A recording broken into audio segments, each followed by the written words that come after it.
ಮಳೆಯ ಅವಾಂತರ ಏನು ನಡೀತಾ ಇದೆ, ಇದು ಎಲ್ಲೂ ಏನು ಯಾರಿಗೂ ತೊಂದರೆ ಆಗಬಾರ್ದು, ಪ್ರಾಣ ಹಾನಿಗಳಾಗಬಾರ್ದು ಅನ್ನೋದು ಮುನ್ನೆಚ್ಚರಿಕೆಯನ್ನು ನಾವು ತಗೊಳ್ತೀವಿ. ಅಧಿಕಾರಿಗಳಿಂದ ತಿಳ್ಕೊಂಡ ಮಾಹಿತಿ ಪ್ರಕಾರ ಏನೆಲ್ಲ ಹಾನಿಯಾಗಿದೆ ಅಂತ ಮಾಹಿತಿ ಈಗಾಗಲೇ ನಮ್ಮ ಅಧಿಕಾರಿಗಳು ನಾವು ಮುಂಚೆನೇ ಅಂದರೆ ನಮಗೆ ಏನು ತೊಂದರೆ ಆಗಬಾರ್ದು ಅಂತಲೇ ನಾವು ಸುಮಾರು ಕೆಲಸಗಳನ್ನು ಮುಂಚೆನೇ ಮಾಡ್ತೀವಿ. ನಾನೀಗೊಂದು ಸುಮಾರು ಒಂದು 25 ದಿನದಿಂದ ಬಂದು ಮೀಟಿಂಗನ್ನು ತೆಗೆದುಕೊಂಡು ಎಲ್ಲ ಜಿಲ್ಲಾ ಮಟ್ಟದ ಆಫೀಸರ್ಗಳ ಮೀಟಿಂಗನ್ನು ತೆಗೆದುಕೊಂಡು ಹೋದಾಗ ಫಾರೆಸ್ಟ್ ಡಿಪಾರ್ಟ್ಮೆಂಟ್ಗೆ ಕೆಲವು ಸೂಚನೆಗಳನ್ನ ಕೊಟ್ಟಿದ್ದೆ. ಎಲ್ಲಿ ಮರಗಳು ಬೀಳುವಂಥ ಪೊಸಿಷನ್ ಇದ್ದಾವೆ ತೆಗಿಬೇಕು ಅಂತ. ಅವರು ಸುಮಾರು 500-600ಕ್ಕಿಂತ ಜಾಸ್ತಿ ಮರಗಳನ್ನು ತೆಗೆದಿದ್ದಾರೆ. ಅದೇ ರೀತಿ ನಾನು ಹೆಸ್ಕಾಮ್ಗಳದ್ದು ನಾವು ಹೆಸ್ಕಾಮ್ ಅಂತ ಇಲ್ಲಿ ಮೆಸ್ಕಾಮ್ದವ್ರಿಗೆ ನಾನು ಸೂಚನೆಯನ್ನು ಕೊಟ್ಟಿದ್ದೆ. ಇಲ್ಲಿ ಕಂಬಗಳು ಬೀಳುವಂಥ ಅಥವಾ ಎಲ್ಲಿ ಸ್ಕೂಲ್ ಪಕ್ಕ ವಯರ್ಗಳೇನಾದರೂ ಜೋತಾಡ್ತಾ ಇತ್ತು ನೋಡಿ ಅಂತ ಅವರು ಕೂಡ ಸುಮಾರು 500-600 ಕಂಬಗಳನ್ನು ಇದು ಮಾಡಿದ್ದಾರೆ.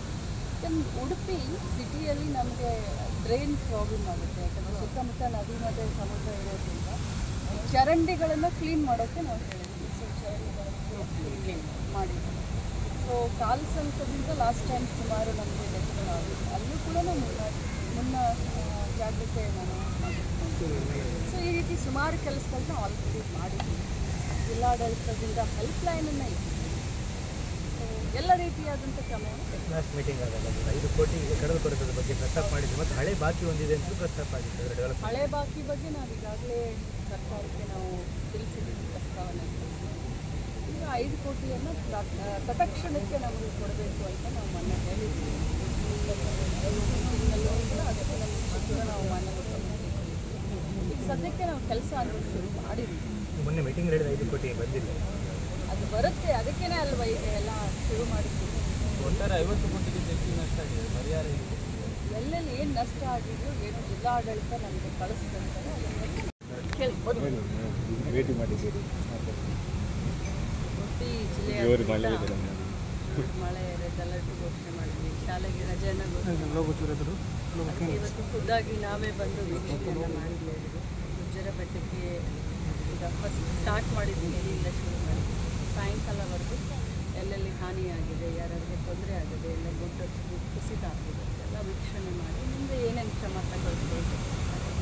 ಮೇಡಮ್, ಒಂದು ಕರಾವಳಿಯ ಮಳೆಗಾಲ ಒಂದು ಇಡೀ ದಿನ ಇದ್ದು ನೋಡಬೇಕಿತ್ತು ಮೇಡಮ್ ಅಂತ ಜನ ಹೇಳ್ತಾರೆ. ಇರಬೇಕಿತ್ತು, ಇದರ ಮೇಲೆ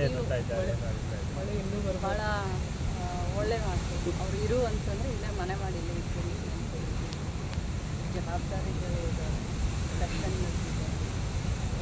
ಅಂಥದ್ರಲ್ಲೂ ಕೂಡ ನಾನು ನಮ್ಮ ಡಿ ಸಿ ಅವರಿಗೆ ಎಸ್ ಪಿ ಅವರಿಗೆ ಇಲ್ಲ ನನಗೆ ಒಂದು ದಿನ ರಜೆ ಇದೆ ಆದರೂ ನಾನು ಬರ್ತೀನಿ ಸ್ವಲ್ಪ ಅಂತ ಹೇಳಿ ನಾನು ಬಂದಿದ್ದೀನಿ. ಯಾವಾಗ ಒಪ್ಕೊಂಡೆ. ಆದರೆ 10 ಕೋಟಿ 20 ಕೋಟಿ ಅದರಿಂದ ಏನು ಲಾಭ ಆಗೋದಿಲ್ಲ. ಪ್ರತಿ ವರ್ಷ ನೆರೆ ಬರುತ್ತೆ, ಪ್ರತಿ ವರ್ಷ ಇದು ಕೊಚ್ಕೊಂಡು ಹೋಗ್ತಾ ಇರುತ್ತೆ.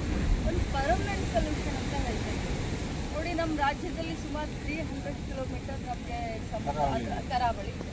ಅದರಲ್ಲೂ ಉಡುಪಿ ಜಿಲ್ಲೆಯಲ್ಲಿ ಎಲ್ಲ ಜಾಸ್ತಿ ಇದೆ. ನಾವು ಏನಾದರೂ ಒಂದು ಪರ್ಮನೆಂಟ್ ಸೊಲ್ಯೂಷನ್ ಮಧ್ಯದಲ್ಲಿ ಒಂದು ವಿಚಾರ ಮಾಡಿದ್ವಿ. ಒಂದು ಟ್ರೀ ಬರುತ್ತೆ, ಆ ಟ್ರೀ ಪ್ಲಾಂಟೇಶನ್ ಮಾಡಬೇಕು ಅಂತ ವಿಚಾರ ಮಾಡಿದ್ವಿ.